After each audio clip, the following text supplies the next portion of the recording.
দীর্ঘ এক যুগেও চালু হয়নি পটুয়াখালী মেডিকেল কলেজ হাসপাতাল। ফলে শয্যা সংকটে প্রতিনিয়ত ভোগান্তি পোহাতে হচ্ছে 250 শয্যা বিশিষ্ট জেলা সদর হাসপাতালের রোগী, চিকিৎসক ও সেবিকাদের।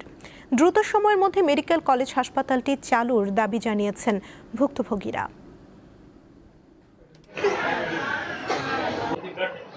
এটি পটুয়াখালীর 250 শয্যা বিশিষ্ট হাসপাতালের চিত্র। এখানকার ভর্তি রোগীরা শয্যা না পেয়ে চিকিৎসা নিচ্ছেন মেঝে, করিডোর কিংবা বারান্দায়। প্রতিনিয়ত এই হাসপাতালটিতে ভর্তি থাকছে 800 থেকে 1000 রোগী। বছরের পর বছর এভাবে ভোগান্তি নিয়ে চিকিৎসা সেবা নিচ্ছেন রোগীরা।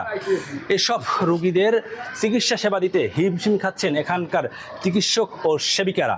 তাই জেলার 18 লাখ মানুষের দুর্ভোগ লাঘবে 2014 সালে 250 শয্যা বিশিষ্ট এই হাসপাতালটিকে 500 শয্যায় উন্নীতকরণ এবং মেডিকেল কলেজ হাসপাতাল নির্মাণের লক্ষ্যে একটি প্রকল্পের কাজ শুরু করে সরকার। ওই বছরই শুরু হয় মেডিকেল কলেজের পাঠদান কার্যক্রম। 2016 সালে শুরু হয় অবকাঠামো নির্মাণ কাজ।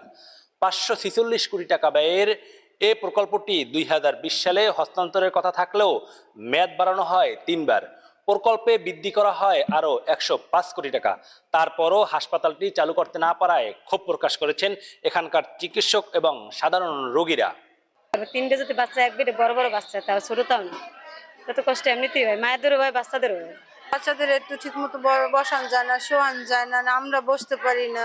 300 জন থাকতে আমাদের কষ্ট হয়ে যায়, তারপর বাথরুমে যাইতে হলে এখানে কষ্ট হয়ে যায়, এখানে গ্যাদারিং চলে বেমালা। এই যে সিট পাই না, এই যে মশার ভোগান্তি, তারপরে যে মনে করেন বৃষ্টি আসলে বৃষ্টির পানি ঢোকে ভিতরে।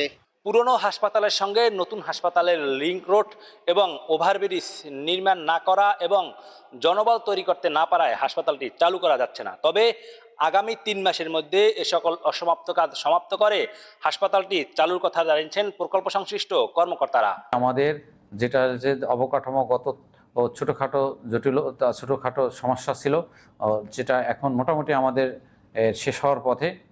আমরা আশাবাদী হয়তো আগামী 2 থেকে 3 মাসের ভিতরে আমরা চালু করতে পারবো। 500 শয্যা বিশিষ্ট ব্যবস্থায় এই হাসপাতালটি চালু হলে উপকূলের মানুষ পাবে আধুনিক চিকিৎসা সেবা, পাশাপাশি সাধারণ রোগীরা পাবে বিশেষায়িত অপারেশন সুবিধা।